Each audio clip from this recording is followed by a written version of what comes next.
Dear students, round 1 జోసాలో cut ఆఫ్లో భాగంగా university of Hyderabad మరి కట్ ఆఫ్స్ ఏ విధంగా ఉండవు ఒకసారి చూసేద్దాం. మరి కేటగిరీ వైజ్గా ఏ కేటగిరీకి ఎలా వచ్చినాయో మరి చూసి లాస్ట్ ఇయర్ లాగానే ఇక్కడ కూడా ఏంటంటే సిఎస్సి ముందు చేరారమ్మా. ఇక్కడ computer science and engineering 5 years integrated branch ఉంది. 31,863 ఓపెన్ స్టూడెంట్స్కి 31,863.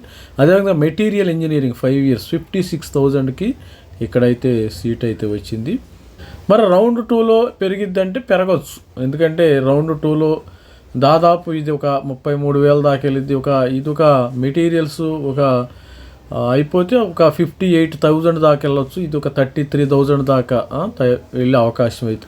మరి అదేవిధంగా స్టూడెంట్స్ మరి ఈడబ్ల్యూఎస్ స్టూడెంట్స్ 6,274 సిఎస్సి 5 years 9,848.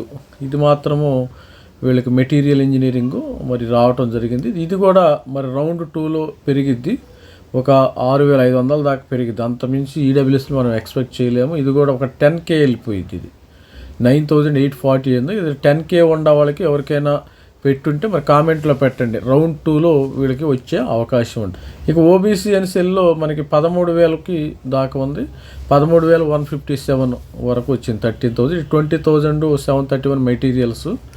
ఇక్కడ వీటికి కూడా దాదాపు ఎవరికైనా వస్తే 14K దాకా వచ్చే అవకాశం ఉంది. ఇది కూడా ఒక 22K దాకా మెటీరియల్ సైన్స్ మరి రౌండ్ 2లో పెట్టుకున్న స్టూడెంట్స్కి వచ్చే అవకాశం అయితే ఉంది. మరి ఎస్సీ స్టూడెంట్స్ విషయంలోకి వస్తే ఎస్సీ స్టూడెంట్స్ 7,800కి వచ్చింది. ఇక్కడ 9,700.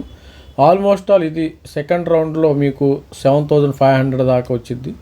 ఇది కూడా ఒక 10K దాకా మీకు మరి అప్గ్రేడ్ అయ్యే అవకాశం ఉంది. రౌండ్ 2లో చేంజ్ అవుతుంది. మరి అదేవిధంగా స్టూడెంట్స్కి మరి ఎస్టీ స్టూడెంట్స్ 3,662కి వచ్చింది. మరి సిఎస్సి 5 years మెటీరియల్ సైన్స్ అయితే 4,492.